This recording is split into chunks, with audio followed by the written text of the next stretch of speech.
What I didn't understand as a third grader, and even in high school, is teachers don't always make the most money, believe it or not. And so we didn't travel when I was a kid. I think I left the state of Iowa 3 times until I was 16. Okay? We didn't travel, and part of my dad winning this Coach of the Year thing is my parents got to go to the Super Bowl that year. So they go to the Super Bowl, and at this banquet where the new Hall of Fame class is being introduced. So all these Hall of Fame pro football players, and they tell my dad, Ed, here's the deal. You get 5 minutes to talk about whatever it is you want to talk about when you get your award. Talk about small town Iowa.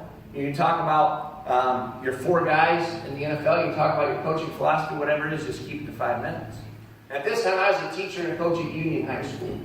So I didn't get to go and see my dad get this award. And I called my mom and I said, Mom, what did Dad talk about? And she said, well, Aaron, he talked about what he's most proud of. You got to backtrack, get back. To sit in my dad's government and economics class.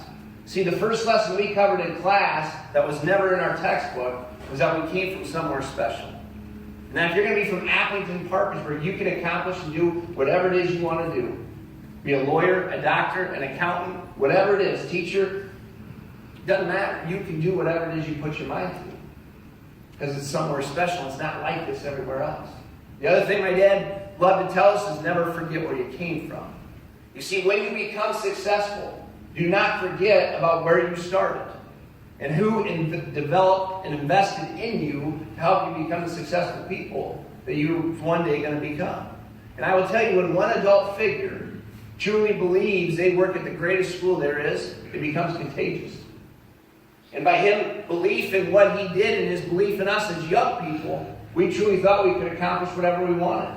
So when his largest platform and his opportunity, he was in a ballroom in Detroit, Michigan, of which in that room, hardly anybody had been to Iowa, and I assure you, nobody had been to Parkersburg. My dad in that moment talked about what he's most proud of, and that was Aplington-Parkersburg High School.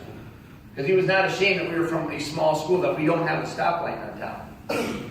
As my Uncle Greg told me, who teaches and coaches in Humboldt, he said, your dad truly thought Parkersburg was the center of the universe and everything else rotated around it.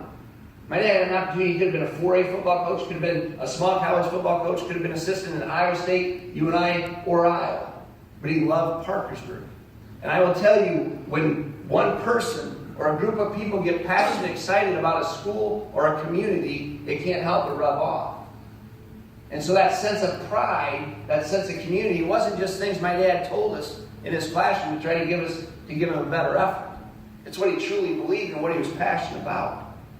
The first time I realized platforms and opportunities, however, don't always happen because of good things, came May 25th, 2008. On that day, 1/3 of our community lost their homes. So basically imagine every student, not quite all of you, in this section, you losing your house in 15 seconds. That's what happened to the students at Aplington-Parkersburg in 2008.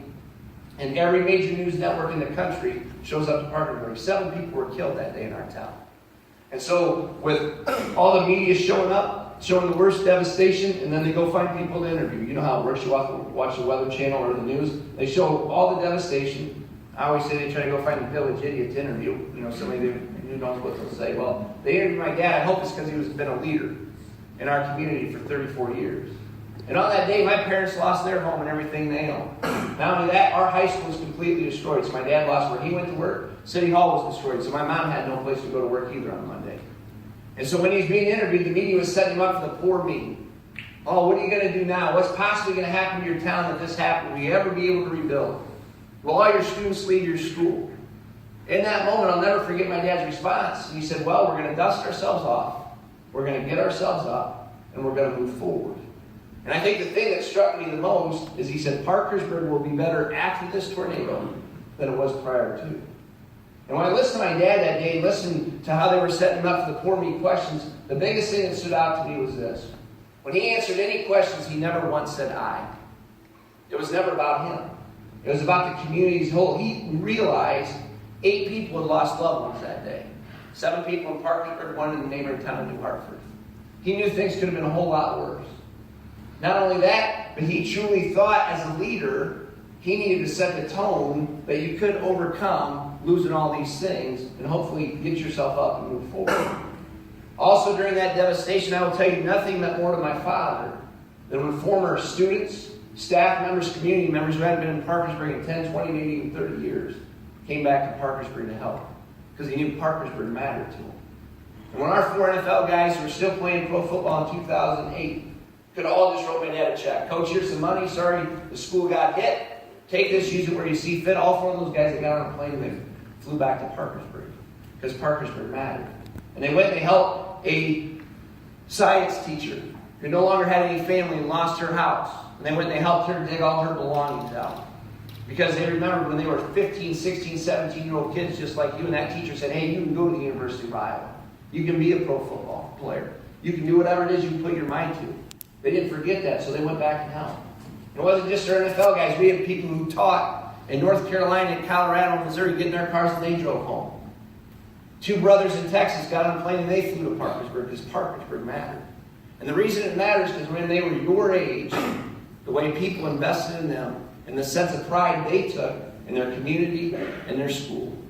Young people, I'm here to tell you, if you don't think this is a great place, if you don't take pride in your school, who the heck's gonna? Your principals, your teachers can want this to be the greatest school there is, but the bottom line is you will shape your culture. You will shape your culture. You'll respond to being challenged and the opportunities given to you, or you'll try to get through and just get through the day and get by, and then you're wasting an opportunity. Like I told you, I firmly believe each and every day you get better, you get worse. You never stay the same. You take advantage of opportunities or you let them go by.